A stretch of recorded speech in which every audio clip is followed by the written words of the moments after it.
Now with Yasser Louati, who is a French political analyst. He is currently the head of the Committee for Justice and Liberties, a transnational human rights and civil liberties organization. He joins us live from Paris as well. Thank you for being with us on the program. I first want to get your thoughts on this GoFundMe page that was created for that police officer that killed 17-year-old Nahil.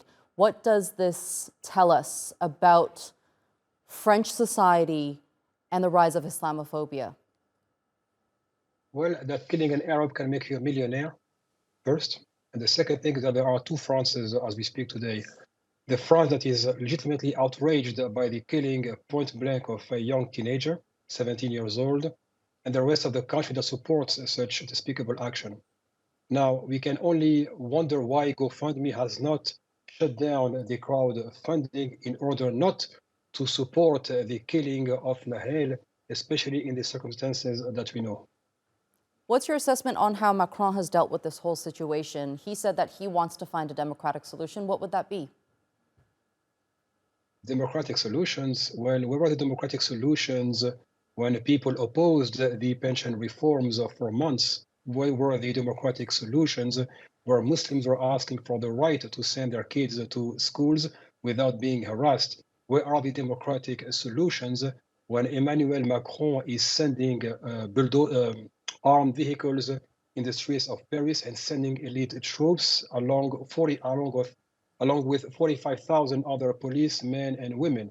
Where was the democratic solutions when people asked for a reform of the police? I'm going to give you an example, madam. In 2020, the Minister of Interior, Christophe Castaner, who is a predecessor to the current one, Gérald Darmanin, was sacked from his position as Minister of Interior because he dared to question whether it was possible for police officers to express their racism. That was sufficient to have him dismissed.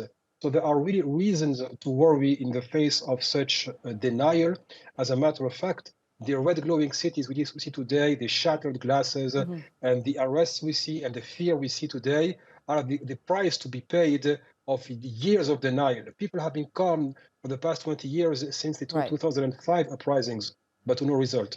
Right. So Islamophobia is clearly a long-standing issue in France, and it's come to the point where people have had enough of the inequality and the mistreatment.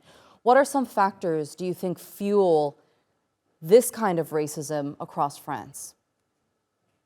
We have to remember that the French police, I mean, this is not a minimal fact. The police was born under Vichy, madam, under the Vichy regime that collaborated with the Nazis instead of fighting them, which means we have, since the founding of the police, the modern day police, the Police Nationale as we know it today, was in 1941, and the first accomplishments were to deport Jews in 1942 and to kill Algerians by the hundreds in 1961, 17th of October.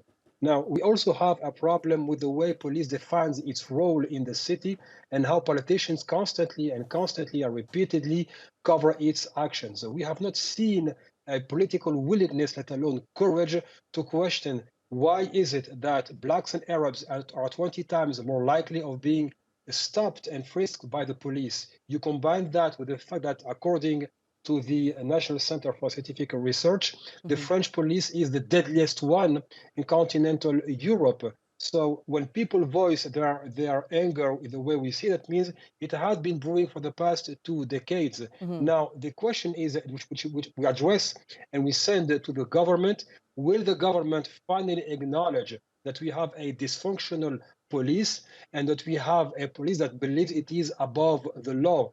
So far, the answer is we will cover up for the police and the people will pay for it.